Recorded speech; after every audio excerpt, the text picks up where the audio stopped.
When Simon and Tony Parry, who operate Jensen sea angling trips out of Rhyl, decided to chuck in Simon's 32-foot Suveran against a brand new 8-metre Cougar Cat, in view of the downsizing, the obvious question had to be why.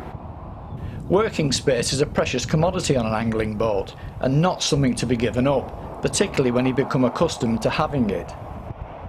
Then you look at the 26-foot catamaran Suveran 2 next to the old 32-foot monohull version on the moorings at Rhyl, and despite what you know to be the case, you can't help seriously wondering which actually is the bigger boat. That's how much extra room a catamaran has to offer over a mono hull.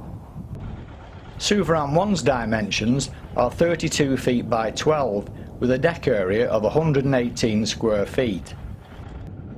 Compare this to Suveran 2's dimensions of 26 feet by 13, giving a deck area of 160 square feet.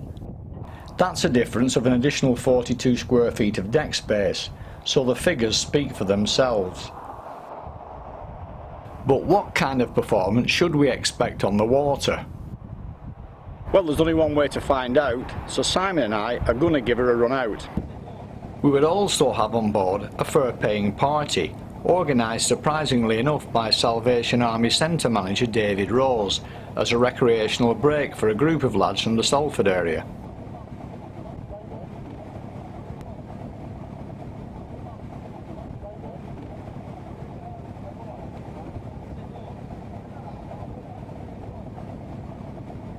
On board the Cougar Cat, that big boat feeling still doesn't go away.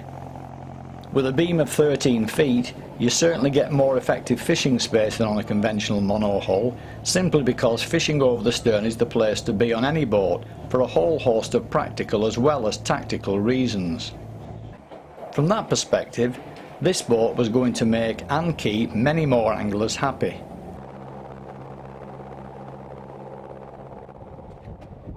But fishing isn't only about having lots of elbow room and more availability of prime spots on the boat. First you have to get out to the marks and later back again, sometimes chased by deteriorating weather. So handling, ride, stability and safety, while they may not be angling buzzwords, from an owner's perspective will carry a great deal more weight in the decision-making process than perhaps a lot of anglers might think. By virtue of their beam in comparison to monohulls, cats are always going to be more stable platforms to work from. On a flat calm sea, you won't find anything better.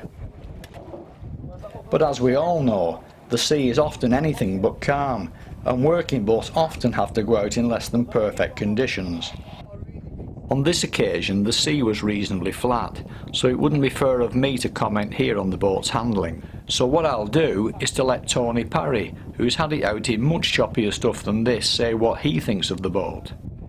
The reason we went for a catamaran in the first place was we'd been doing a few years' work on the wind farm, working on catamarans, and the weather we were working in was unbelievable. The stability was fantastic. The boat seemed to just go up and down with the waves rather than rock from side to side. So we looked at buying a catamaran, and to be honest with you, what a cracking little boat she is. Been out in a 4.6 in her on a couple of occasions, and the more power you give her, the better she seems to be. She just slides over the top of the waves, very, very little slamming. Stability's there for what she is. You couldn't ask for something to perform any better. Turns on a sixpence, handles like a dream, and very, very good on fuel. Right, send. Yes, man. Give it here. Give it here. Yeah, man. Tell me what I mate. Got the bullets. Got the bullets. Biggest one. No messing about. No messing about. Give it a quick lyrics. Check, check, check, check. One. Coming on the mag and I'm never called Don. Who's the dapper? So obsessed with it. No. And you're beautiful. I think it's the way to go now. Catamarans, monohulls have seen the day. And I have to say that from a charter angling perspective, I couldn't agree more. On the basis of that trip, it looks to me as if Tony and Simon have actually made a very shrewd move. One of those rare occasions where smaller is actually bigger, and in this case, better.